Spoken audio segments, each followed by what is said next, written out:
தமிழ் பெருமக்களுக்கு சிகாகோவில் சுவாமிஜி வெற்றி பெற்ற செய்தியை அறிந்து இந்தியாவின் பல பகுதிகளிலும் கூட்டங்கள் கூட்டப்பட்டன. பாராட்டுரைகள் வழங்கப்பட்டன. அவை சுவாமிஜிக்கு அனுப்பப்பட்டன. சென்னை இந்துக்கள் அளித்த பாராட்டுதலுக்கே முதலில் பதில் எழுதினார் சுவாமிஜி. அது வருமாறு: நண்பர்களே, இந்திய சகோதரர்களே, சென்னையை சேர்ந்த இந்திய சகோதரர்களே, நமது மதத்திற்காக நான் செய்த சிறிய பணியை நீங்கள் ஒப்புக்கொண்டது எனக்கு மிகுந்த திருப்தியை அளிக்கிறது. தொலைவில் அந்நிய நாட்டில் செய்யப்பட்ட பணியை பாராட்டியதற்காகவோ என்னை கௌரவிப்பதற்காகவோ அல்ல. நமது உயிர்நாடி அழியாமல், ஆதாரம் நிலைகுலையாமல் இருக்கிறதே, அதை நினைத்துத்தான் என் உள்ளம் நிறைகிறது. நமது புண்ணிய பாரதத்தின் மீது புயலுக்குப் பின் புயலாக அந்நிய படையெடுப்புகள் நிகழ்ந்தன. பல நூற்றாண்டுகளாக நமது கவனக்குறைவாலும் நம்மை வெற்றி கொண்டவர்களின் வெறுப்புணர்ச்சியாலும் நமது புராதன ஆரியாவர்த்தத்தின் பெருமைகள் மங்கவே செய்தன. அந்த கட்டிடத்தை தாங்கிய உன்னதமான தூண்களும் அழகிய வளைவுகளும் அற்புத மாடங்களும் நூற்றாண்டுகளின் வெள்ளப்பெருக்கில் அடித்துச் செல்லப்பட்டன. எனினும் அதன் உயிர்நாடி நன்றாக இருக்கிறது. இதயம் பழுதுபடவில்லை.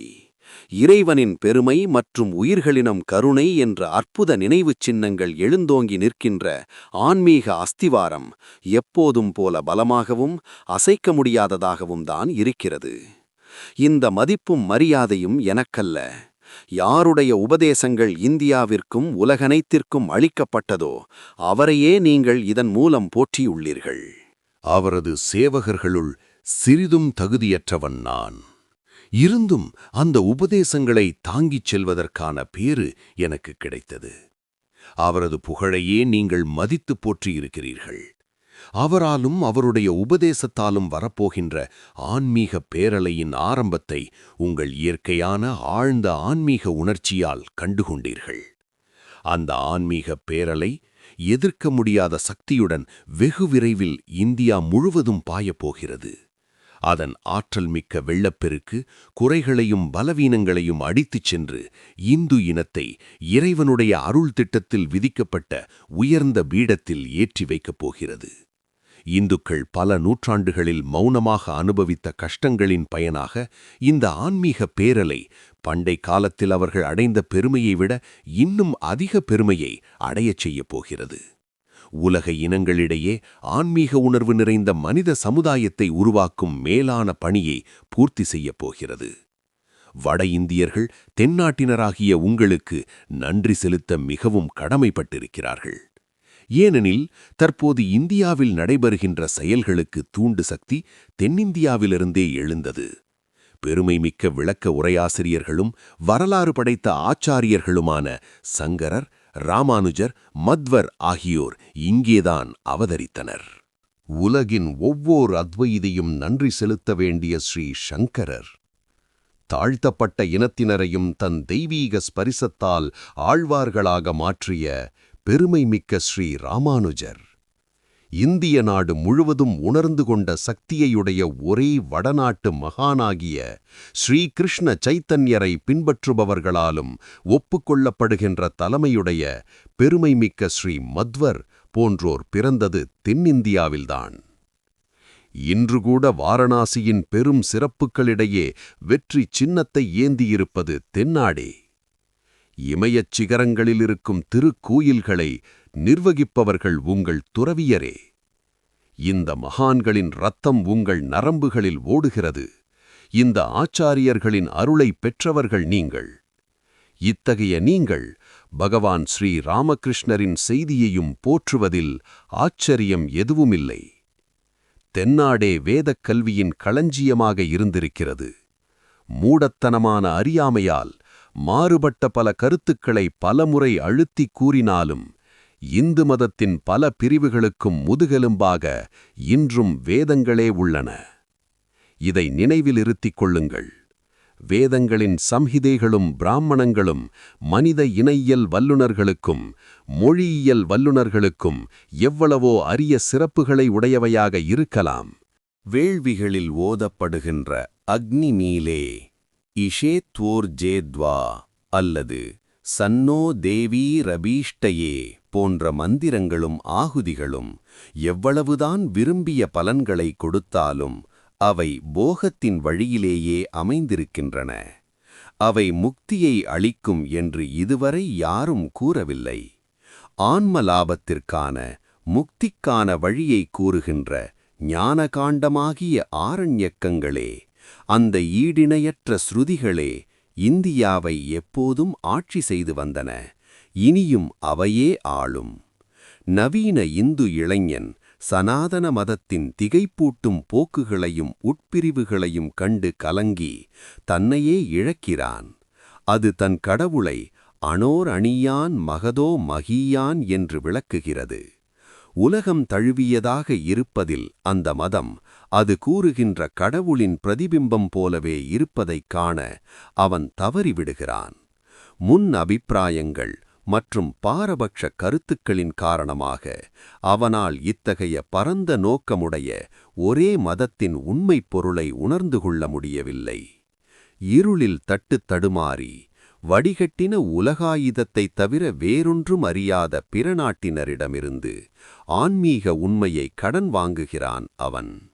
தன் முன்னோர்களின் மதத்தை புரிந்து கொள்ள முயற்சிக்கிறான். அவனால் முடியவில்லை. எனவே அந்த தேடலையே விட்டுவிட்டு நம்பிக்கை இழந்து ஆக்னியவாதியாகிறான். அல்லது தன்னிடம் பதிந்துள்ள மதச்சார்புகளை வளர்க்க வழி தெரியாமல் கீழை நாட்டு சுவையுடன் கூடிய மேலை நாட்டு உலகாயதக் கொள்கைகளான பலவித பானங்களை அஜாக்கிரதையாக பருகி பர்யந்தி மூடா அந்தேனைவ நீயமானா யதாந்தா, குருடர்களால் வழிநடத்தப்பட்ட குருடர்கள் போல் முட்டாள்கள் அங்கும் இங்கும் தடுமாறிச் செல்கின்றனர் என்ற வேதவாக்கை மெய்ப்பிக்கிறான். யாருடைய ஆன்மீக இயல்பு சத்குருவின் உயிரூட்டும் சக்தியால் ஸ்பரிசிக்கப்பட்டு மலர்ச்சியடையுமோ அவர்கள் மட்டுமே நற்கதி பெற முடியும். பகவான் பாஷ்யகாரர் அற்புதமாகவே கூறியுள்ளார். துர்லபம் த்ரயமே வைதத் தேவானுக்கிரக ஹேதுகம் மனுஷ்யத்வம் முமுக்ஷுத்வம் மகாபுருஷ சம்ஸ்ரயா. மானிடப் பிறவி, முக்தியில் விருப்பம், மாமனிதர்களின் கூட்டுறவு, இந்த மூன்றும் கிடைப்பது அரிது. தெய்வங்களின் அருளால்தான் இவற்றை அடைய முடியும். பரமாணு, துவயாணு, திரசரேணு போன்ற கற்புத கொள்கைகளை அளித்த வைசேஷிகர்களின் கூரிய பகுப்பு முறை, அதைவிட ஆச்சரியமான நையாயிகர்களின் ஜாதி, திரவ்ய, குண, சமவாய வாதங்கள் மற்றும் விளக்கங்கள், பரிணாமவாதத்தின் தந்தையராகிய சாங்கியர்களின் ஏற்றமிகு கொள்கைகள், இந்த ஆராய்ச்சிகளின் முடிவாக கனிந்த கனியாகிய வியாச சூத்திரங்கள், மனித மனம் பகுத்தும் தொகுத்தும் செய்த இத்தகைய பல ஆராய்ச்சிகளுக்கு அடிப்படையாக இன்றும் திகழ்வது ஸ்ருதிகளே.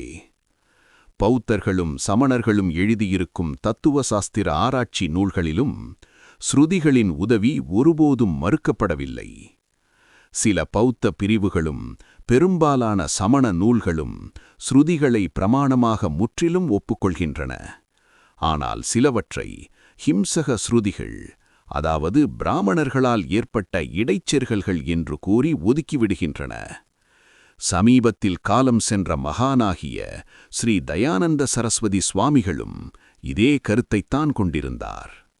முற்காலத்திலும் சரி தற்காலத்திலும் சரி இந்தியாவின் சிந்தனைகள் எந்த தத்துவ முறையை மையமாகக் கொண்டுள்ளன என்று ஒருவரை கேட்டால், பல்வேறு பிரிவுகளிடையே இந்து மதத்தின் உண்மையான முதுகெலும்பாக திகழ்வது எது என்று ஒருவர் அறிந்து கொள்ள விரும்பினால் அது வேதவியாசரின் சூத்திரங்களே என்று சுட்டிக்காட்டலாம்.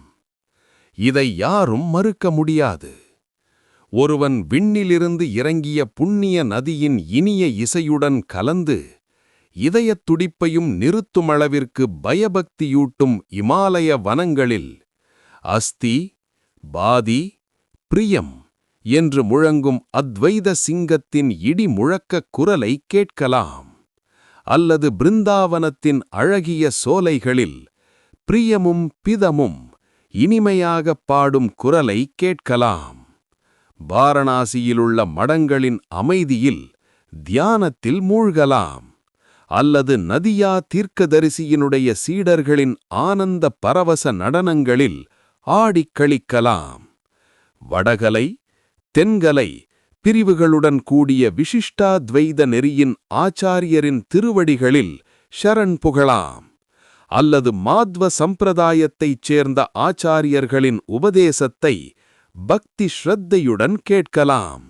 லௌகீக சீக்கியர்களின் போர் முழக்கமான வா குருகி ஃபத்தே என்பதைக் கேட்கலாம்.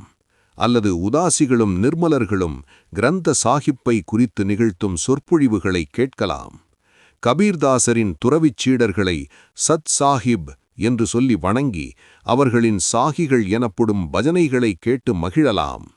ராஜபுத்தினத்தின் சீர்திருத்தவாதியான தாதுவின் வியக்கத்தக்க ஞான நூல்களை படித்து உணரலாம். அல்லது அவரது அரச சீடனான சுந்தரதாசரின் நூல்கள் முதல் அவர்களின் வழிவந்த மகானான நிச்சலதாசரால் அருளப்பட்டதும் கடந்த 300 வருடங்களாக இந்தியாவிலுள்ள எந்த மொழியிலும் எழுதப்பட்ட எந்த நூலையும் விட அதிக செல்வாக்கு உடையதும் புகழ்மிக்கதுமான விசாரசாகரம் வரையுள்ள நூல்களை கற்றுணரலாம். அல்லது வட இந்தியாவிலுள்ள பங்கிமேத்தர் வகுப்பைச் சேர்ந்த ஒருவரிடம் அவரது குருவான லால் குருவின் உபதேசங்களை விரித்துரைக்குமாறு கேட்கலாம். இந்த பல்வேறு குருமார்களுக்கும் பிரிவுகளுக்கும் அடிப்படையாக திகழ்வது ஸ்ருதியே. அந்த ஸ்ருதியின் தெய்வீக விளக்க உரையே பகவத்கீதை. சாரீரக சூத்திரங்கள் அதன் தொகுக்கப்பட்ட தத்துவ முறை.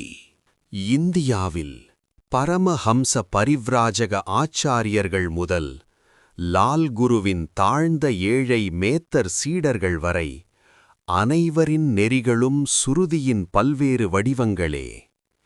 ஒன்றுக்கொன்று சிறிது மாறுபட்டவையான துவைதம், விசிஷ்டாத்வைதம், அத்வைதம் என்று 3 விளக்க உரைகளுடன் கூடிய 3 பிரஸ்தானங்களும் இந்து மதத்திற்கு அடிப்படையாகத் திகழ்கின்றன. வேதங்களின் சம்ஹிதை பகுதிகளாகிய பழமையான நாராசம்சியின் கதைப்பகுதியின் தற்கால வடிவங்களே புராணங்கள். வேதங்களின் கர்மகாண்ட பகுதியாகிய பிராமணங்களின் சடங்கு பகுதியின் தற்கால அமைப்பாகிய தந்திரங்கள் கிரியைகளுக்கு ஆதாரமாக உள்ளன. இவ்வாறு இந்த 3 பிரஸ்தானங்களும் எல்லா நெறியினருக்கும் பொது அடிப்படையாக உள்ளன. ஆனால் புராணங்கள் மற்றும் தந்திரங்களை பொறுத்தவரையில் ஒவ்வொரு பிரிவும் தனக்கென்று தனி நூல்களை கொண்டுள்ளன. தந்திரங்கள் வைதீகச் சடங்குகளின் நவீன வடிவம் என்பதை ஏற்கனவே கூறினோம். ஆதலால் அவசரப்பட்டு அவற்றைப் பற்றி தவறான முடிவுகளுக்கு வருவதற்கு முன் அவற்றுடன் பிராமணங்களை குறிப்பாக அத்வர்யூ பகுதியை சேர்த்து படிக்குமாறு கேட்டுக்கொள்கிறேன். தந்திரங்களில் வரும் மந்திரங்களுள் பலவும் வார்த்தைக்கு வார்த்தை அப்படியே பிராமணங்களிலிருந்து எடுக்கப்பட்டிருப்பதைக் காணலாம். ஸ்ரௌதஸ்மார்த்த கர்மங்களைத் தவிர இமயமலை முதல் குமரிமுனை வரையில் பழக்கத்தில் உள்ள பல்வேறு கிரியைகளும் சடங்குகளும் தந்திரங்களிலிருந்து எடுக்கப்பட்டவை. அவையே சாக்தர்கள், சைவர்கள், வைணவர்கள் மற்றும் பல பிரிவினரின் பூஜை முறைகளுக்கு அடிப்படையாக உள்ளன. அவ்வளவு ஆதிக்கம் பெற்றவை தந்திரங்கள். இந்துக்கள் எல்லோரும் தங்கள் மதத்தின் ஆதாரங்களான இவற்றை முற்றிலும் அறிந்துள்ளனர் என்று நான் கூறவில்லை. பலர், முக்கியமாக தெற்கு வங்காளத்தில், இந்த பெரும் பிரிவுகள், அமைப்புகள், ஏன் இவற்றின் பெயர்களை கூட கேட்டிருக்க மாட்டார்கள். ஆனால் அறிந்தோ அறியாமலோ இந்த 3 பிரஸ்தானங்களில் வகுக்கப்பட்டிருக்கும் திட்டத்தையே அவர்கள் செயல்படுத்திக் கொண்டிருக்கிறார்கள். மாறாக இந்தி பேசப்படும் இடங்களில் மிக தாழ்ந்த வகுப்பினர் கூட தென் வங்காளத்திலுள்ள உயர்ந்த வகுப்புகளைச் சேர்ந்த பலரை விட வேதாந்த மதத்தைப் பற்றி அதிக அறிவு உடையவர்களாக இருக்கிறார்கள். அதற்குக் காரணம் என்ன?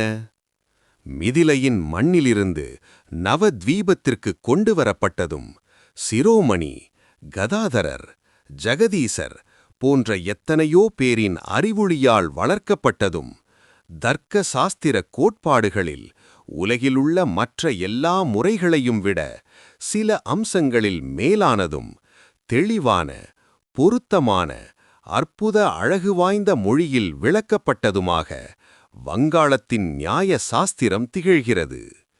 அது ஹிந்துஸ்தானம் முழுவதும் பெரிதும் மதிக்கப்பட்டு படிக்கப்படுகிறது. ஆனால் அந்தோ வேதக் கல்வி வங்காளத்தில் வருந்தத்தக்க விதமாக அசட்டை செய்யப்பட்டு வருகிறது. சமீப காலம் வரை பதஞ்சலி முனிவரின் மகாபாஷ்யத்தை கற்பிப்பதற்கு ஒருவர் கூட கிடைக்கவில்லை. முடிவில்லாத அவச்சின்னங்களையும் அவச்சேதகங்களையும் மீறி ஒரே ஒரு முறை மாபெரும் மேதையான ஸ்ரீ கிருஷ்ண சைதன்யர் தோன்றினார். அப்போது வங்காளத்தின் மதத்துறையில் இருந்த மந்தநிலை உலுக்கப்பட்டு அது சிறிது காலம் இந்தியாவின் மற்ற பகுதிகளின் மத வாழ்க்கையுடன் தொடர்பு வைத்திருந்தது. ஸ்ரீ சைதன்யர் ஒரு பாரதியிடம் சந்நியாச தீட்சை பெற்று அவரும் ஒரு பாரதியாகத் திகழ்ந்தும் மாதவேந்திரபுரியின் மூலமாகத்தான் அவரது ஆன்மீக பேருணர்வு முதன்முதலாக விழிப்படைந்தது. இது கவனித்தற்குரிய ஒன்று. வங்காளத்தின் ஆன்மீக உணர்வை தட்டி எழுப்புவதில் புரி சந்நியாசிகளுக்கு ஒரு விசேஷ பங்கிருப்பதாகத் தோன்றுகிறது. பகவான் ஸ்ரீராமகிருஷ்ணரும் தோதாபுரி என்ற துறவியிடமிருந்தே சந்நியாச தீட்சை பெற்றார். வியாச சூத்திரங்களுக்கு ஸ்ரீ சைதன்யர் எழுதிய விளக்க உரை தொலைந்து போயிருக்க வேண்டும் அல்லது இன்னும் கண்டுபிடிக்கப்படவில்லை. அவரது சீடர்கள் தென்னாட்டு மாத்வ நெறிகளுடன் சேர்ந்தனர். ஈடிணையற்ற மகான்களான ரூப, சனாதன, ஜீவ கோஸ்வாமிகளின் இடத்தை படிப்படியாக பாபாஜிக்கள் வகிக்கலாயினர். சைதன்யரின் மாபெரும் இயக்கம் வேகமாக நிலைகுலையத் தொடங்கியது. ஆனால் சமீப காலங்களில் அதில் மறுமலர்ச்சி ஏற்படுவதற்கான அறிகுறிகள் தெரிகின்றன. இழந்த மகிமையை அது மீண்டும் அடையும் என்று நம்புவோம். சைதன்யரின் தாக்கம் இந்தியா முழுவதிலும் உள்ளது. பக்திநெறி கடைப்பிடிக்கப்படும் இடங்களிலெல்லாம் அவர் ஏற்றுக்கொள்ளப்படுகிறார், படிக்கப்படுகிறார், வழிபடப்படுகிறார். வல்லபாச்சாரியாரின் நெறி சைதன்ய நெறியின் ஒரு பிரிவுதான் என்று நான் நம்புகிறேன். அதற்கு தகுந்த காரணங்கள் இருக்கின்றன.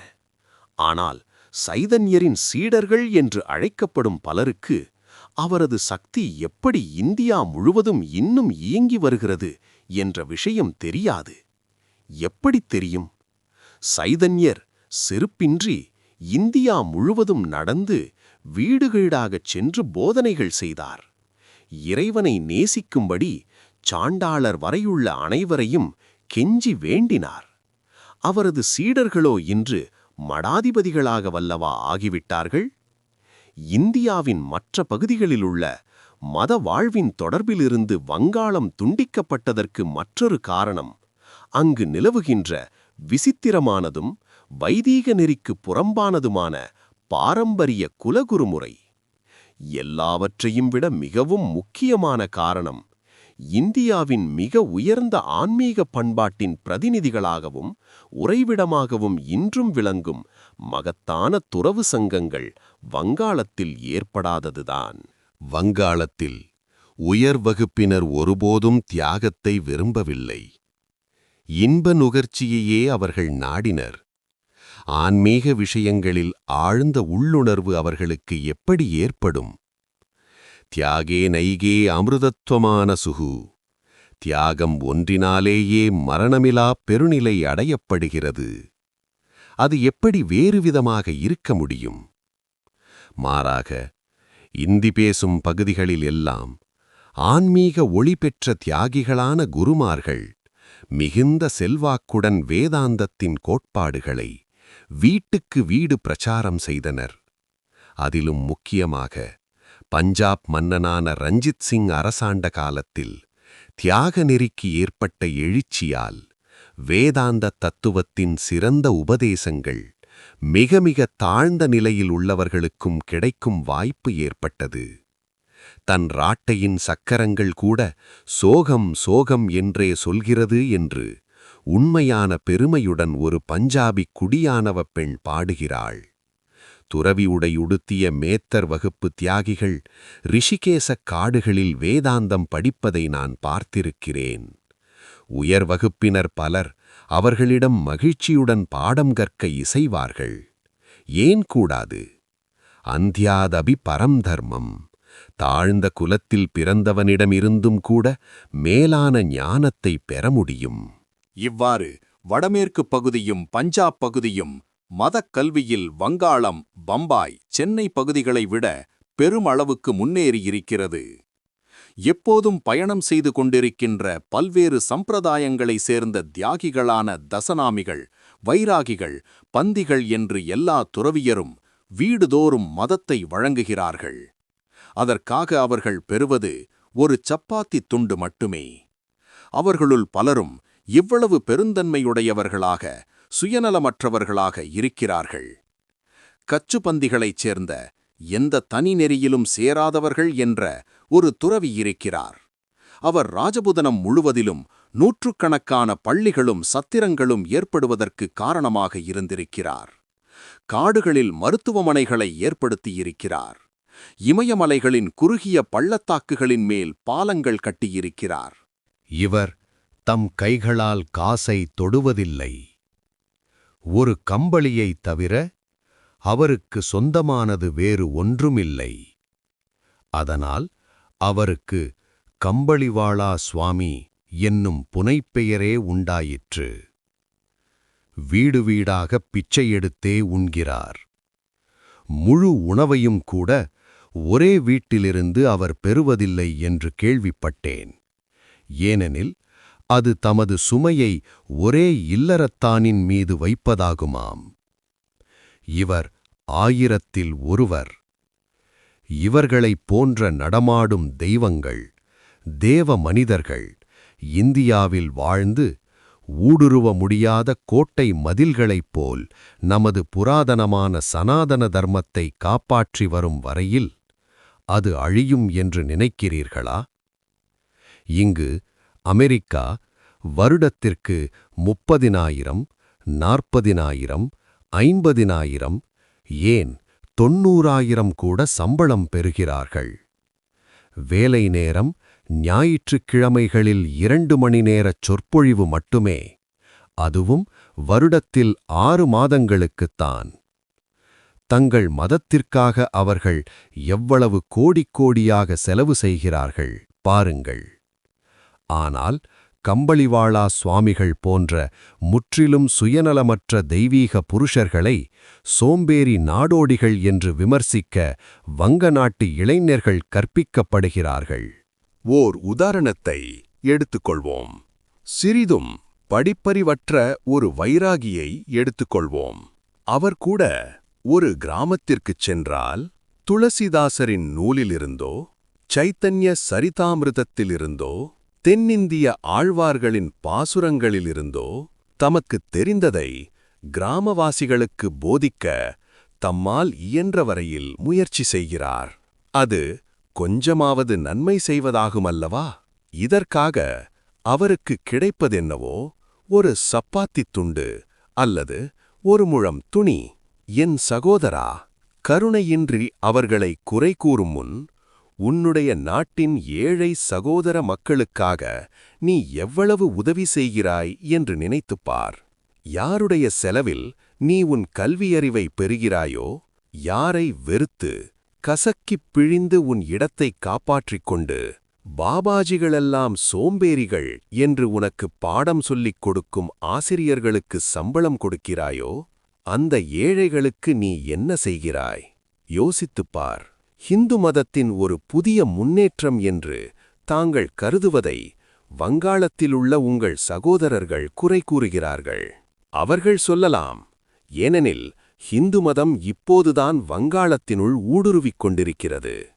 அங்கே இதுவரை சாப்பிடுவது, குடிப்பது, திருமணம் போன்ற வட்டார வழக்குகளின் ஒரு மூட்டையே மதம் என்று கருதப்பட்டு வந்திருக்கிறது.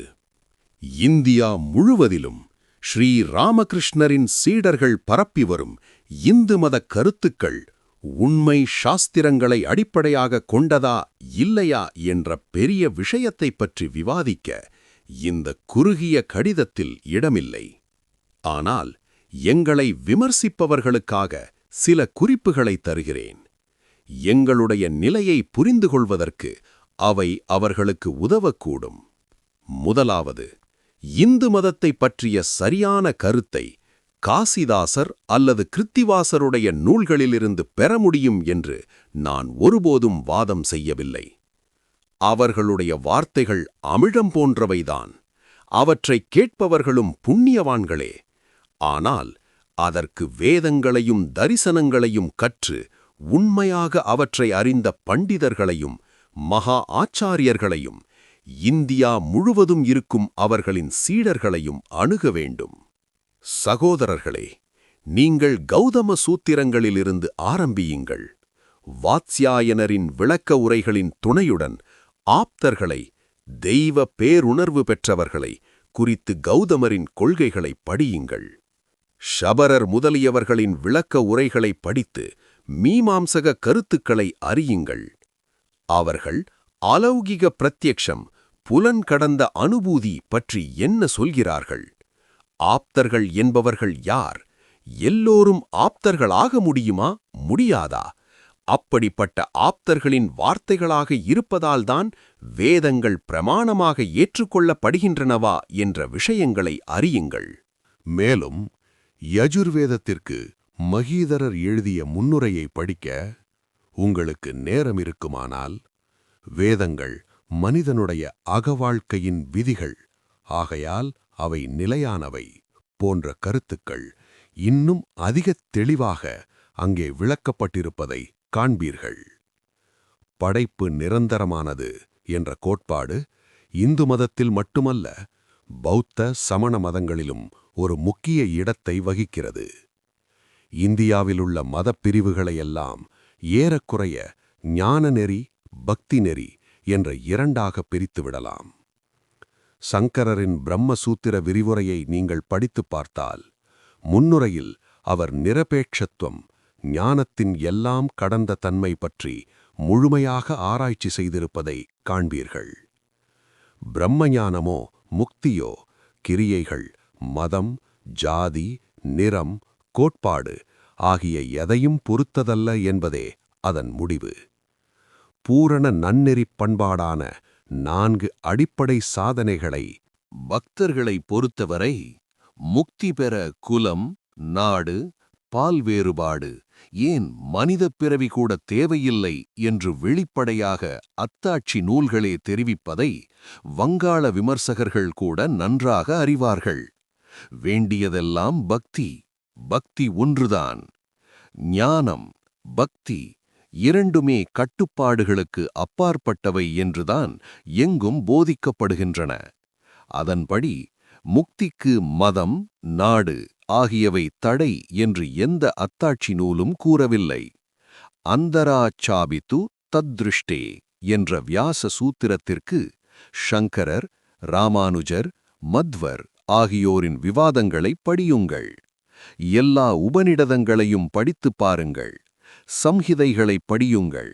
முக்தியை பற்றி மற்ற மதங்கள் கூறுவதைப் போன்ற குறுகிய கருத்துக்களை எங்குமே நீங்கள் காண முடியாது.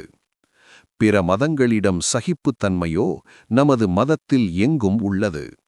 அதர்வ்யு வேத சம்ஹிதைகளிலும் கூட, என் ஞாபகம் சரியாக இருந்தால் 40ஆம் அதிகாரத்தில் 3 அல்லது 4ஆம் பாடல், ந புத்திபேதம் ஜனயேத ஜான்யாம் கர்ம சங்கினாம் என்று ஆரம்பிக்கிறது.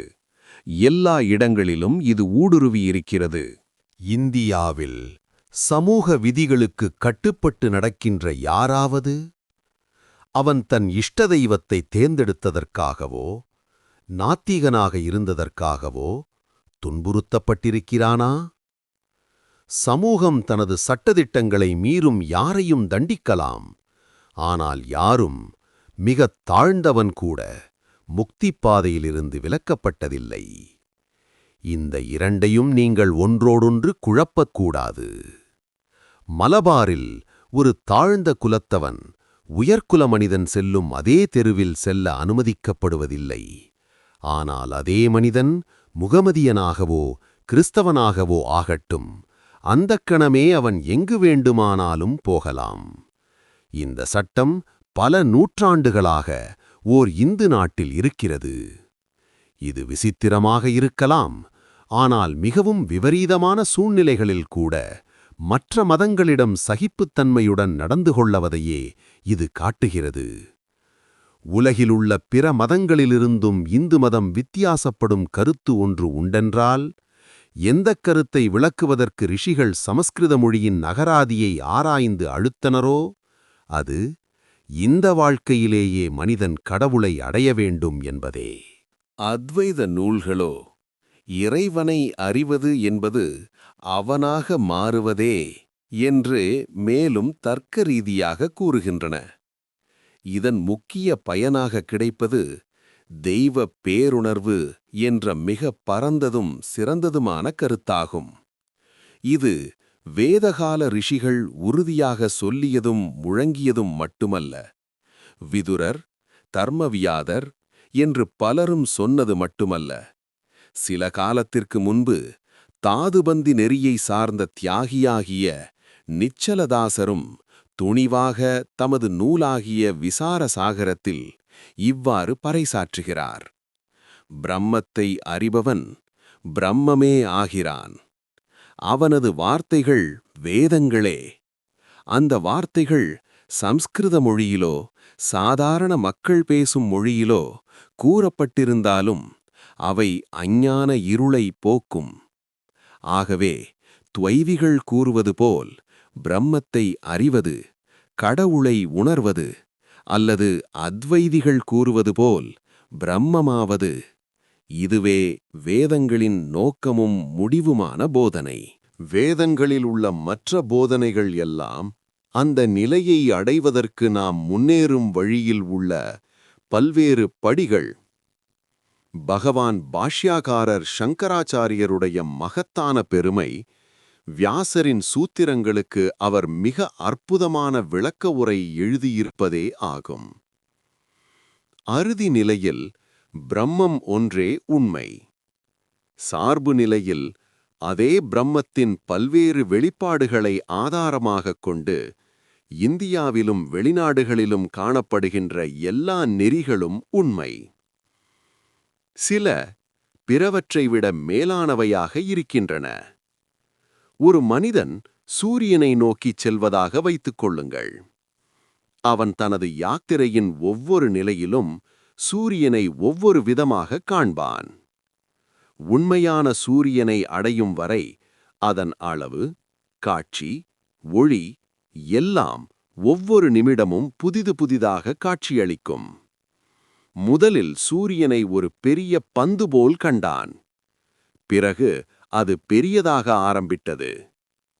இவன் கண்ட பந்து போல் சிறியதாக என்றுமே சூரியன் இருந்ததில்லை. அல்லது யாத்திரையில் இவன் தொடர்ச்சியாகக் கண்ட பல சூரியன்களைப் போலவும் அது ஒருபோதும் இருக்கவில்லை. ஆனாலும் அவன் சூரியனைத் தான் எப்போதும் பார்த்தான். அதைத் தவிர வேறொன்றையும் பார்க்கவில்லை என்பது உண்மையல்லவா? அதுபோல் இந்த பல்வேறு மதப்பிரிவுகளும் உண்மையானவை. ஏகம் ஏவாத்விதீயம், இரண்டற்ற ஒன்றாக இருக்கின்ற சூரியனுக்கு அருகில் சிலவும் தூரத்தில் சிலவும் இருக்கின்றன. உலகிலுள்ள மற்ற எல்லா மதங்களும் எல்லையற்ற, பெயரற்ற, என்றுமுள்ளதான வேத மதத்தில் அடங்கியுள்ளன. ஏனெனில் கடவுளைப் பற்றிய உண்மையான அறுதிக் கருத்துக்களை வேதங்கள் மட்டுமே கூறுகின்றன. கடவுளைப் பற்றிய மற்ற எல்லா கருத்துக்களும் எல்லைக்கு உட்பட்டவை, வரையறுக்கப்பட்டவை. சர்வலோக ஹிதைஷினி, உலகனைத்திற்கும் நன்மை செய்வதான ஸ்ருதி பக்தனின் கையை இதமாகப் பிடித்து எல்லையற்ற பொருளை அடைவதற்கு அவனுக்குரிய பாதையில் ஒவ்வொரு படியாக இட்டுச் செல்கிறது. பிற மதங்கள் எல்லாமே இந்தப் படிகளில் ஒன்றை மட்டும்தான் விளக்குகின்றன. அதுவும் முற்போக்கற்றதும் எளிதில் புரியாத வகையிலுமே உள்ளன. நூற்றுக்கணக்கான பிறவிகளில் நீ முயற்சி செய்யலாம். கற்ப கோடி காலம் உன் மனத்தின் ஆழ்பகுதிகள் ஒவ்வொன்றையும் துருவி ஆராயலாம். ஆனால் எல்லையற்ற ஆன்மீக சுரங்கமாகிய வேதங்களில் இல்லாத சிறந்த மதக்கருத்து எதையும் நீ காண முடியாது. இந்துவின் உருவ வழிபாட்டைப் பற்றி கூறுகிறேன். முதலில் அவர்கள் எந்த முறைகளை பின்பற்றுகிறார்கள் என்பதை அறியுங்கள். எந்த இடத்தில் அவர்கள் உண்மையில் வழிபாடு செய்கிறார்கள்? கோயிலிலா, உருவத்திலா, அல்லது தங்கள் உடம்பு என்னும் கோயிலிலா என்பதை அறியுங்கள். முதலில் அவர்கள் என்ன செய்கிறார்கள் என்பதை தெளிவாக அறிந்து கொள்ளுங்கள். உருவ வழிபாட்டை பழிப்பவர்களுள் 190க்கும் அதிகமானவர்களுக்கு அது பற்றி எதுவும் தெரியாது.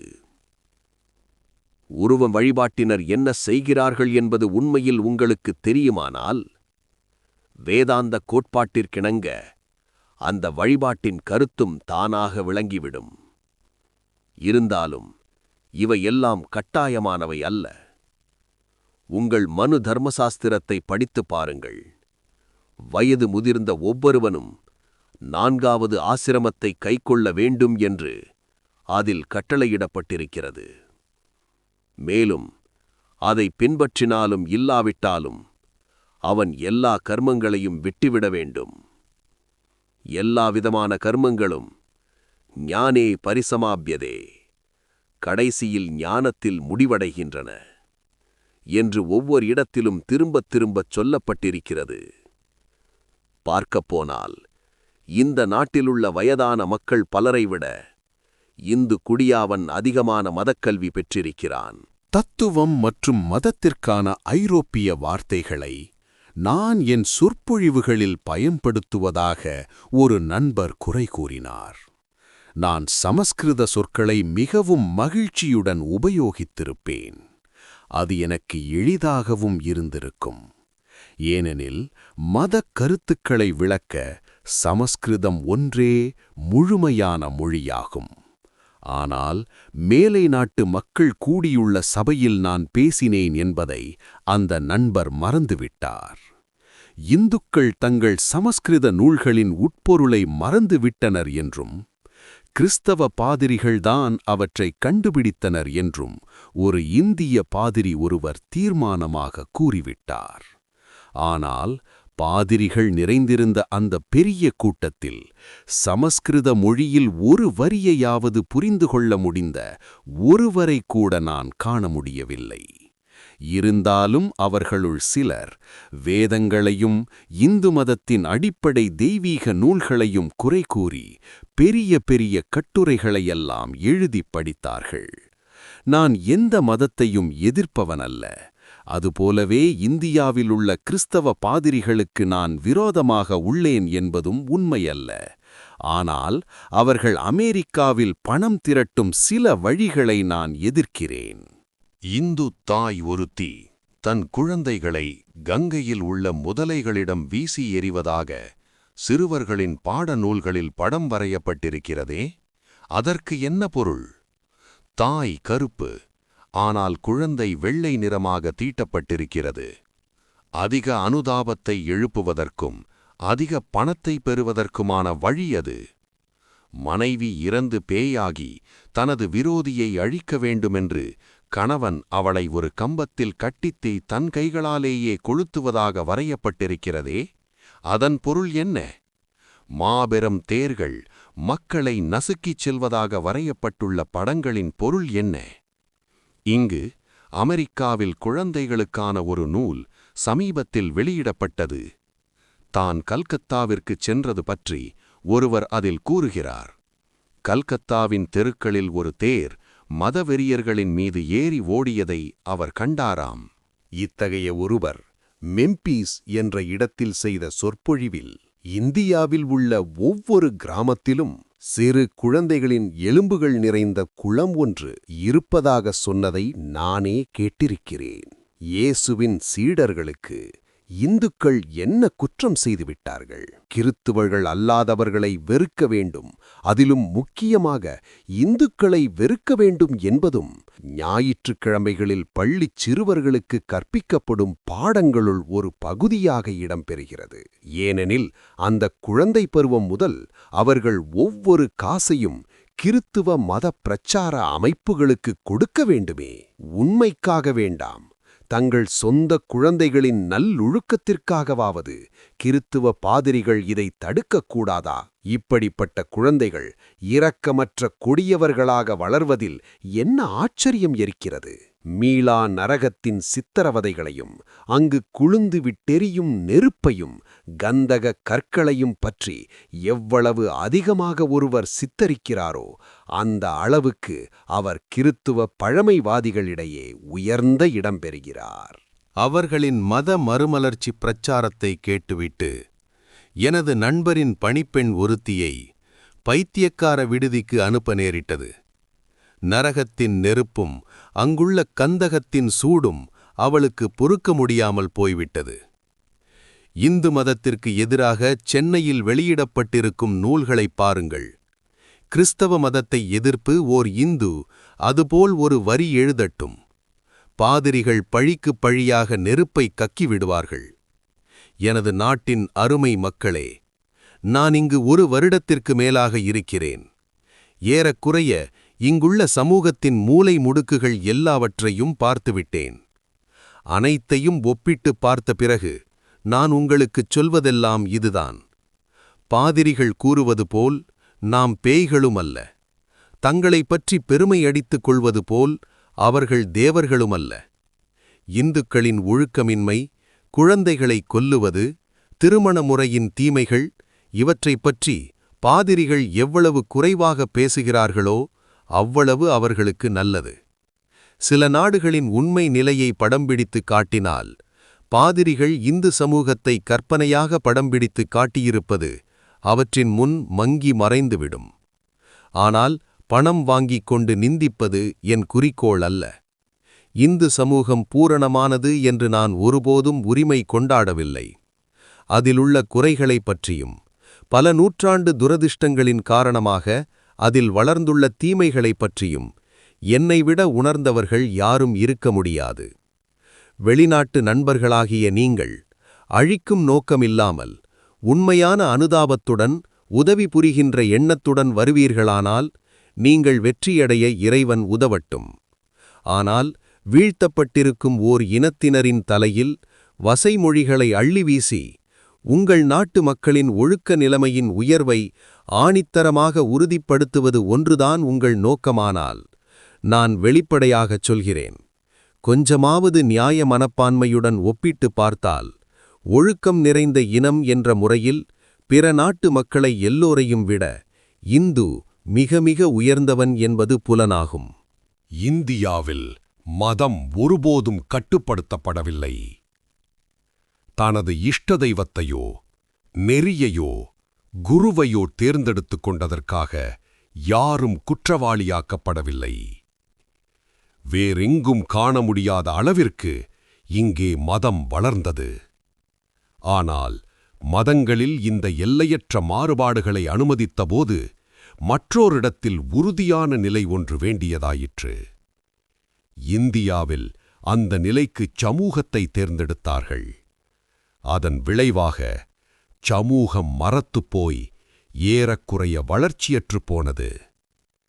வளர்ச்சிக்கு வேண்டுவது சுதந்திரமே அல்லவா?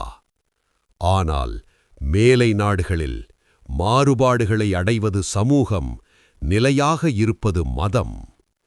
கீழ்ப்படிந்து இணங்கிப் போதல் ஒரு கோட்பாடாயிற்று. இன்றும் ஐரோப்பிய மதத்தில் அது ஒரு கோட்பாடாகவே உள்ளது. புதிய இயக்கங்கள் தோன்றி அவற்றிற்கு சிறிதேனும் மேன்மை வரவேண்டுமானால் அது இரத்த ஆறின் வழியாகவே அதைச் சாதிக்க முடியும். அற்புதமான சமூக அமைப்பும் மிக மட்டமான உலகாயுத கருத்துக்கள் நிறைந்த மதமும்தான் அதன் விளைவு. இன்று மேலை நாடுகள் தங்கள் தேவைகளை உணர்ந்து விழிப்படைந்து கொண்டிருக்கின்றன. மனிதனின் உண்மை இயல்பும் உணர்வும் என்பவை மேலை நாட்டின் முற்போக்கான மதவாதிகளின் முக்கிய சொற்களாகிவிட்டன. சமஸ்கிருத தத்துவ மாணவனுக்கு அந்த சீர்திருத்தம் எந்த திசையிலிருந்து வருகிறது என்று தெரியும். ஆனால் அதிலிருந்து புத்துணர்ச்சி பிறக்குமானால் அந்த ஆற்றல் எங்கிருந்து வந்தாலும் அது பெரிய விஷயமில்லை. அதே வேளையில் இந்தியாவில் புதிய சூழ்நிலைகள் சமூக அமைப்புகளில் புதிய மாறுதலின் அவசியத்தை வலியுறுத்திக் கொண்டிருக்கின்றன. கடந்த 75 வருடங்களாக இந்தியா சீர்திருத்தச் சங்கங்களாலும் சீர்திருத்தவாதிகளாலும் நிறைந்து கொண்டிருக்கிறது. ஆனால் அந்தோ ஒவ்வொன்றும் தோல்வியையே அடைந்திருக்கின்றன. அவர்களுக்கு ரகசியம் தெரியவில்லை. அறிய வேண்டிய பெரிய பாடத்தை அவர்கள் அறியவில்லை. சமூகத்தின் தீமைகளுக்குக் காரணம் மதமே என்று அவர்கள் அவசரமாக முடிவு கட்டிவிட்டார்கள். நண்பனின் நெற்றியில் அமர்ந்த குசுவை கொல்வதற்காக நண்பனையும் சேர்த்துக் கொன்ற மனிதனின் கதை போன்றதே இது. ஆனால் அதிர்ஷ்டவசமாக அவர்கள் இங்கே மோதியது அசைக்க முடியாத பாறைகளின் மீது. விளைவு, இருந்த இடம் தெரியாமல் நசுக்கப்பட்டு விட்டார்கள். தவறான முயற்சிகளின் காரணமாக தங்கள் போராட்டத்தில் தோல்வியடைந்த அந்த உயர்ந்த தன்னலமற்ற மாமனிதர்களுக்கு பெருமை சேரட்டும். சீர்திருத்த எழுச்சியின் அந்த மின் அதிர்வுகள் தூங்கும் கும்பகர்ணனான நமது சமூகத்திற்கு அவசியமாகத்தான் இருந்தது. ஆனால் அந்த சீர்திருத்தங்கள் முற்றிலுமாக அழிவு முறையில் இருந்தன, ஆக்கமுறையில் இல்லை.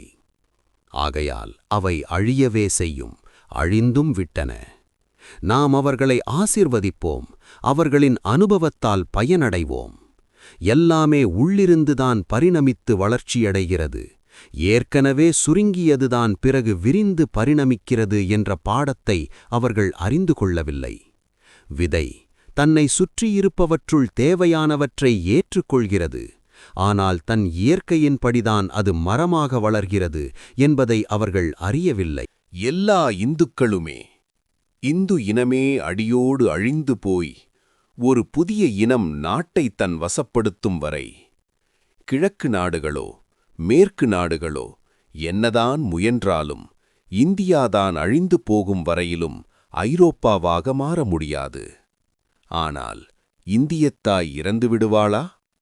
ஒழுக்கம், உயர்வு, ஆன்மீகம் இவை எல்லாவற்றிற்கும் தாயகமாகத் திகழும் வயது முதிர்ந்த இந்த அன்னை, ரிஷிகளின் திருவடிகளை தாங்கிய இந்த நாடு, நடமாடும் தெய்வங்கள் வாழ்ந்து பொலியும் இந்த நாடு இறக்குமா?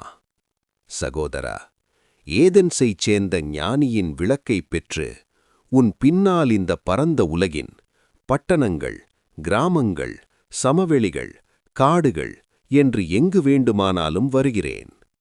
உன்னால் முடிந்தால் இவர்களைப் போன்ற மனிதர்களை பிற நாடுகளில் எனக்குக் காட்டு. பழங்களால் மரம் அறியப்படுகிறது என்று சரியாகத்தான் சொல்லியிருக்கிறார்கள். இந்தியாவில் உள்ள ஒவ்வொரு மாம்பழத்தின் கீழும் சென்று கீழே விழுந்திருக்கும் மாங்காய்களையும் பூச்சி எரித்த பழங்களையும் கூடைகளில் பொறுக்கி வைத்து ஒவ்வொரு பழத்தை பற்றியும் நூற்றுக்கணக்கான ஆராய்ச்சி நூல்களை எழுதித் தள்ளு. எனினும் ஒரு மாம்பழத்தை கூட நீ விளக்கியிருக்க மாட்டாய். நன்றாக பக்குவப்பட்டு பழுத்த, சாறு நிறைந்த, மிகவும் இனிப்பான ஒரு மாம்பழத்தை மரத்திலிருந்து பறித்து சாப்பிடு. அப்போது நீ மாம்பழத்தைப் பற்றிய முழு விவரத்தையும் அறிந்தவனாவாய். இந்து மதம் என்றால் என்ன என்பதை இந்த மனித தெய்வங்கள் உணர்த்துகிறார்கள்.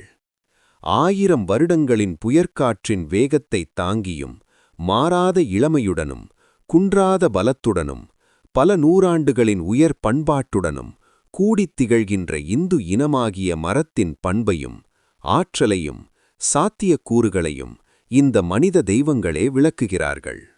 இந்தியா அழியுமா? அப்படியானால் உலகிலிருந்து ஆன்மீகம் அழிந்துவிடும், ஒழுக்க நிறைவு அழிந்துவிடும், மதத்தின் மீது கொள்கின்ற இதயபூர்வமான இனிய அனுதாபம் அழிந்துவிடும், எல்லா உயர் லட்சியங்களும் அழிந்துவிடும். இவை இருந்த இடத்தில் காமமும் சுகபோகமும் ஆண் பெண் தெய்வங்களாக ஆட்சி செலுத்தும். அங்கு பணமே புரோகிதராக இருக்கும். புரட்டு, பலாத்காரம், போட்டி ஆகியவை வழிபாட்டு முறைகளாக இருக்கும். மனித உயிர்தான் பலிப்பொருளாகும். ஆனால் அப்படிப்பட்ட காரியம் ஒரு நாளும் நடக்காது. துன்பத்தை தாங்கிக் கொள்ளும் சக்தி செயலாற்றும் சக்தியை விட எல்லையற்ற மடங்கு பெரியது. வெறுப்பின் சக்தியை விட அன்பின் சக்தி எல்லையற்ற மடங்கு ஆற்றல் மிக்கதாகும். இப்போது காணப்படும் இந்து மத மறுமலர்ச்சி தேசபக்தியின் தூண்டுதலால் ஏற்பட்டிருக்கிறது என்று எண்ணுபவர்கள் ஏமாறுபவர்களே. முதலில் இந்த விசித்திரத்தை ஆராய்வோம். நவீன விஞ்ஞான ஆராய்ச்சியின் தீவிர ஆக்கிரமிப்பினால் மேலை நாட்டின் பழமைவாத மதக் கோட்டைகளெல்லாம் சிதைந்து மண்ணாகின்றன. நம்பிக்கைகள், சர்ச்சுகளின் பெரும்பான்மையான ஓட்டுக்கள் ஆகியவற்றை அடிப்படையாகக் கொண்ட பீங்கான் போன்ற நெறிமுறைகள் நவீன விஞ்ஞானத்தின் சம்மட்டியடிகளால் பொடியாகி சிதறுகின்றன. அலைபோல் எழுந்து பரவிக்கொண்டே இருக்கின்ற நவீன சிந்தனைகளுக்கு இடமளித்து எப்படி இணங்கிப் போவது என்று தெரியாமல் மேலை நாட்டு மதங்கள் திணறித் தவிக்கின்றன. அதிகமாகிக் கொண்டு போகின்ற நவீன சிந்தனைகளின் நெருக்கதலால் மற்ற எல்லா மத நூல்களும் முடிந்த வரையில் இழுக்கப்பட்டு விளக்கம் செய்யப்பட்டு விட்டன. பெரும்பாலான நூல்கள் பழுதாகி உபயோகமற்ற பொருட்களை போடும் அறைகளில் ஒதுக்கப்பட்டு விட்டன. மேலை நாட்டின் அறிவுஜீவிகளில் பெரும்பாலோர் சர்ச்சுடன் தங்கள் தொடர்பை துண்டித்துக் கொண்டு மனக்குழப்பம் என்னும் கடலில் மிதந்து கொண்டிருக்கின்றனர். இந்த வேளையில் வேதங்கள் என்னும் ஒளி ஊற்றிலிருந்து தங்கள் வாழ்விற்கான நீரை பருகிக் கொண்டிருக்கின்ற இந்து மதமும் புத்த மதமும் மட்டும் மறுமலர்ச்சி அடைகின்றன. இது விசித்திரமாக இல்லையா? அமைதி இழந்த மேலை நாட்டு நாத்திகனும் ஆக்னேயவாதியும் தான் நிலைபெறத்தக்க ஒரே இடம் பகவத்கீதை அல்லது தம்மபதம் என்று கண்டுவிட்டான். நிலைமை திரும்பிவிட்டது.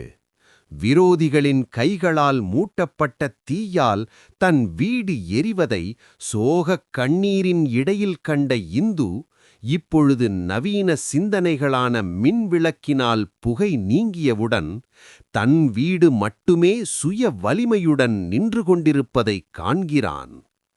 மற்றவை மறைந்துவிட்டன அல்லது இந்துவின் திட்டத்தை அனுசரித்து புது வீடுகளாக கட்டப்படுகின்றன. அவன் தனது கண்ணீரை துடைத்துவிட்டான். ஊர்த்வ மூலம் அதசாகம் அஸ்வத்தம் பிராகுரவ்யயம் போன்ற இந்த மரத்தின் வரை வெட்ட வந்த கோடாரி மருத்துவரின் கருணைமிகு கத்தி என்பதை அறிந்துவிட்டான். தன் மதத்தை காப்பாற்றிக் கொள்வதற்கு வேத வாக்கியங்களை திருத்திப் பொருள் கூறவோ அறிவை முறைதவறி பயன்படுத்த வேண்டியதோ இல்லை என்று அவன் தெரிந்துவிட்டான். அவன் தனது சாஸ்திரங்களில் பலவீனமாக உள்ளவற்றை பலவீனம் என்று ஒப்புக்கொள்ளலாம். ஏனெனில் அருந்ததி தர்சன நியாயத்தின்படி பலவீனர்களுக்கு உதவி செய்யும் நோக்கத்துடன் பண்டைய ரிஷிகளால் ஏற்படுத்தப்பட்டவை அவை என்று அவன் கூறுவான். எங்கும் நிறைந்ததும் விரிவடைந்து கொண்டே இருப்பதும் ஜட உலகில் கண்டுபிடிக்கப்பட்ட அனைத்தையும் தனக்குள் இணைத்துக் கொள்ளக்கூடியதாகவும் அறியப்பட வேண்டியதாகவும் உள்ள ஒரு மதத்தை கண்டுபிடித்த பண்டைய ரிஷிகளின் அருளால் தன் மத நூல்களை புதிய நோக்கில் ஏற்றுக்கொள்ளவும் புதிய நோக்கில் பார்க்கவும் இந்துவால் முடிகிறது. இந்த புதிய கண்டுபிடிப்புகள் குறுகிய சிறியதான மதப்பிரிவுகளை அழித்துவிடும் என்று நம்பப்பட்டது. ஆனால் இவையெல்லாம் உள்ளுணர்வு மற்றும் உணர்வு கடந்த நிலையில் தனது முன்னோர்கள் யுகயுகங்களுக்கு முன்பு கண்டுபிடித்த உண்மைகளே. ஆனால் இப்போது அறிவு மற்றும் உணர்வு நிலையில் கண்டுபிடிக்கப்பட்டுள்ளன என்பதை அறிந்திருக்கிறான் இந்து. எனவே இந்து எதையும் விட வேண்டியதில்லை, எதையும் தேடி எங்கேயும் அலைய வேண்டியதில்லை. பரம்பரையாக தனக்கு கிடைத்திருக்கும் களஞ்சியத்திலிருந்து கொஞ்சம் எடுத்து அவன் தன் தேவைகளுக்கு உபயோகித்துக் கொண்டால் போதும். அதை அவன் செய்ய ஆரம்பித்து விட்டான், செய்து கொண்டே போவான். இந்த மறுமலர்ச்சிக்கு சரியான காரணம் இதுவே அல்லவா? வங்க இளைஞர்களே, முக்கியமாக உங்களை நான் வேண்டுகிறேன். சகோதரர்களே, அந்நியர் இந்து சமூகத்தை பழிப்பதற்கு காரணமான உண்மையான தீமைகளில் பெரும்பாலானவற்றிற்கு நாமே காரணம் என்பது நமக்குத் தெரியும். வெட்கம். இந்தியாவிலுள்ள பிற மக்கள் தேவையற்ற பழிகளைச் சுமக்க நாம் காரணமாக இருந்திருக்கிறோம். ஆனால் இறைவனின் பேரருளால் இது பற்றி நமக்கு நன்றாக தெரிந்துவிட்டது. அவரது ஆசிகளுடன் நாம் நம்மை தூய்மையாக்கிக் கொள்வோம். அத்துடன் சனாதன தர்மம் கூறும் லட்சியங்களை இந்தியா முழுவதும் பரப்புவதற்கும் உதவுவோம். முதலில் அடிமையின் நெற்றியில் குறியிடுவது போல் நம் நெற்றியில் இயற்கை எண்ணெய் இட்டுள்ள குறியாகிய பொறாமை என்னும் களங்கத்தை அழிப்போம். யாரிடமும் பொறாமை கொள்ளாதீர்கள். நற்செயல் புரியும் ஒவ்வொருவருக்கும் கை கொடுத்து உதவத் தயாராக இருங்கள். 3 உலகங்களிலும் உள்ள ஒவ்வொரு உயிருக்கும் உங்கள் நல்லெண்ணங்களை அனுப்புங்கள். நமது மதத்தின் நடுநாயக உண்மையானதும் இந்துக்கள், பௌத்தர்கள், சமணர்கள் இவர்களின் பாரம்பரிய பொதுச் சொத்தாக திகழ்வதுமான மனித ஆன்மா என்ற உண்மையில் காலோன்றி நிற்போம். எந்த ஆன்மா அழிவற்றதாக, பிறப்பற்றதாக, எங்கும் நிறைந்ததாக, நித்தியமானதாக இருக்கின்றதோ, எந்த ஆன்மாவின் பெருமைகளை வேதங்களும் கூட அறிவிக்க முடியவில்லையோ, எதன் மகிமைக்கு முன் சூரியர்களும் நட்சத்திரக் கூட்டங்களும் சேர்ந்த அண்டம் ஒரு துளிக்கு நிகரானதோ, அந்த உண்மையில் நிலை பெறுவோம். ஒவ்வோர் ஆணும் பெண்ணும் எந்த விதத்திலும் இல்லை மிக உயர்ந்த தேவர்களிலிருந்து நமது காலடியில் ஊர்ந்து செல்லும் புழு வரை அந்த உண்மை பொருளே. அது விரிந்தோ சுருங்கியோ இருக்கலாம், அவ்வளவுதான். வேறுபாடு உருவத்தில் இல்லை, அளவில் மட்டுமே. ஆன்மாவின் எல்லையற்ற ஆற்றல் ஜடப்பொருளில் செயல்படும்போது பௌதீக வளர்ச்சி உண்டாகிறது. எண்ணத்தில் செயல்பட்டால் அறிவு வளர்ச்சி உண்டாகிறது. தன்னிடமே செயல்படும்போது மனிதன் தெய்வமாகிறான். முதலில் நாம் தெய்வங்களாவோம், பிறகு பிறர் தெய்வங்களாக உதவுவோம். ஆவதும் ஆக்குவதும் இது நமது லட்சியமாக இருக்கட்டும். மனிதனை பாவி என்று சொல்லாதே, நீ தெய்வம் என்று அவனிடம் சொல். பேய் என்று ஒன்று இருந்தாலும் எப்போதும் கடவுளை நினைவில் வைத்துக் கொள்வது நமது கடமையே தவிர பேயை ஞாபகம் வைத்துக் கொள்வதல்ல. ஓர் அறை இருட்டாக இருந்தால் அதை அறிவதோ, இருட்டு இருட்டு என்று கூப்பாடு போடுவதோ போதாது. ஒளியை கொண்டு வருவதே தேவை. எதிர்மறையாக இருப்பவை, அழிவை உண்டாக்குபவை வெறும் விமர்சனங்கள். இவையெல்லாம் ஒழிந்தே தீரும். நிச்சயமாகவும் உடன்பாடாகவும் ஆக்கமுறையிலும் உள்ளவை என்றென்றும் அழிவற்றதாக இருக்கும். நாம் இருக்கிறோம், கடவுள் இருக்கிறார், நாமே கடவுள். சிவோகம் சிவோகம் என்று கூறுவோம். தொடர்ந்து முன்னே செல்வோம். நாம் ஜடமல்ல, நாம் ஆன்மா. பெயரும் உருவமும் உள்ளவை அனைத்தும் பெயரும் உருவமும் இல்லாதவையின் ஆதிக்கத்தில் இருக்கின்றன. ஸ்ருதிகள் உபதேசிக்கின்ற நிலைத்த உண்மை இதுவே. ஒளியைக் கொண்டு வா, இருள் தானே விலகும். வேதாந்தச் சிங்கம் கர்ஜிக்கட்டும், நரிகள் வளைகளில் ஒளிந்து கொள்ளும். கருத்துக்களை எங்கும் பரப்புங்கள், அதன் பயன் தானாகவே உண்டாகும். நாம் ரசாயனப் பொருட்களை ஒன்று சேர்ப்போம், படிகமாதல் தானாகவே நடக்கும். ஆன்ம சக்தியை எழுப்பு. அதை இந்தியாவின் ஒரு முனையிலிருந்து மறுமுனை வரையில் எங்கும் பரவச் செய். வேண்டியவை அனைத்தும் தானாக வந்து சேரும். உன்னுள் இருக்கும் தெய்வீகத்தை வெளிப்படுத்து. மற்றவை அதைச் சுற்றி இயைபாக ஒழுங்குபடுத்தப்படும். வேதங்களில் காணும் இந்திரன், விரோசனன் போன்றவர்களை நினைவுபடுத்திக் கொள். இருவருக்கும் அவர்களின் தெய்வீகம் பற்றி உபதேசிக்கப்பட்டது. அசுரனாகிய விரோசனன் தன் உடம்பையே கடவுளாக எண்ணினான். தேவனாக இருந்ததால் இந்திரன் ஆன்மாவே கடவுள் என்று புரிந்து கொண்டான். நீங்கள் எல்லாம் இந்திரனின் குழந்தைகள், தேவர்களின் வாரிசுகள். ஜடப்பொருள் உங்கள் கடவுளாக இருக்க முடியாது. உங்கள் உடம்பு உங்கள் கடவுளாக இருக்க முடியாது. இந்தியா உயர்ச்சி பெறும். உடல் பலத்தால் அல்ல, ஆன்மீக பலத்தால். அழிவின் சின்னத்தால் அல்ல, அமைதி என்னும் கொடியால், அன்பென்னும் கொடியால், துறவியின் உடையால், செல்வத்தின் சக்தியால் அல்ல, பிச்சை ஏந்தும் திருவோட்டின் ஆற்றலால். நான் பலவீனன் என்று சொல்லாதே, ஆன்மா எல்லாம் வல்லது. ஸ்ரீ ராமகிருஷ்ணரின் திருவடி பட்டவுடனேயே ஒரு சில இளைஞர்களைப் பாருங்கள். அசாமிலிருந்து சிந்து வரை, இமயத்திலிருந்து குமரி வரை அவர்கள் அந்த செய்தியை பிரச்சாரம் செய்தனர். பனி மூடிய இமயச் சிகரங்களில் 20,000 அடி உயரத்திற்கு மேல் நடந்து, மலையைத் தாண்டி திபெத்தின் மர்மங்களை ஊடுருவிப் பார்த்து அறிந்தனர். கந்தலுடுத்தி பிச்சை எடுத்தனர். அவர்கள் துன்புறுத்தப்பட்டார்கள். போலீஸ்காரர்களால் பின்தொடரப்பட்டார்கள். சிறையில் இடப்பட்டார்கள். முற்றமற்றவர்கள் என்று தெரிந்த பின்னரே விடுவிக்கப்பட்டார்கள். இன்று அவர்கள் 20 பேர் உள்ளனர்.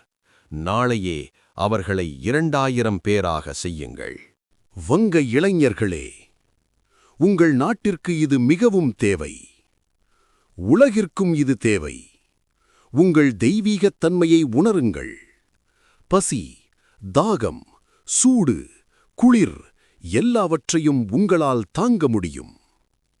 எல்லா வசதிகளும் நிறைந்த சுகபோக மாளிகைகளில் அமர்ந்து கொண்டு, மதம் என்ற பெயரில் பண்படாத ஏதோ ஒன்றை பொழுதுபோக்காக போதிப்பது பிற நாடுகளுக்கு நல்லதாயிருக்கலாம்.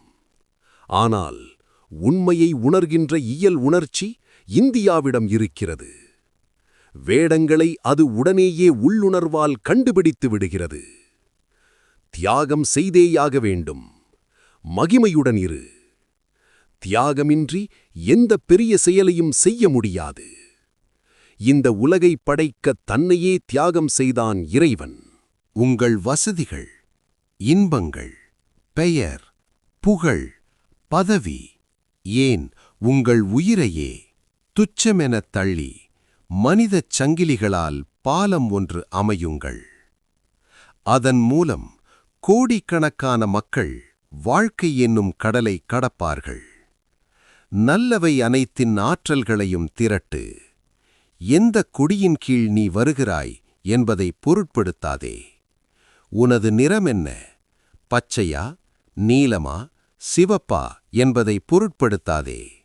எல்லா நிறங்களையும் ஒன்று சேர்த்து பேரொளி வீசித் துலங்கும் வெண்ணிறத்தை உண்டாக்குங்கள். அதுவே அன்பின் நிறம். வேலை செய்வதே நமது கடமை. பலன்கள் தானாகவே ஏற்படும். நீ கடவுளாகும் வழியில் எந்த சமூக இயக்கம் குறுக்கிட்டாலும் ஆன்மீக சக்திக்கு முன்னால் அது விலகிப் போகும். நான் எதிர்காலத்தை பார்க்கவில்லை, பார்க்க விரும்பவும் இல்லை.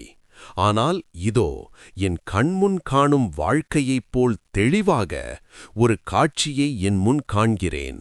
நமது புராதன அன்னை மறுபடியும் விழித்து விட்டாள். புத்திளமையுடன், என்றுமில்லா மகிமையுடன் அவளது அரியாசனத்தில் அமர்ந்திருக்கிறாள். சமாதான வாழ்த்தொலியுடன் அவளை உலகெங்கிலும் பிரகடனம் செய்யுங்கள். உழைப்பிலும் அன்பிலும் என்றும் உங்களுடன் இருக்கும் விவேகானந்தா.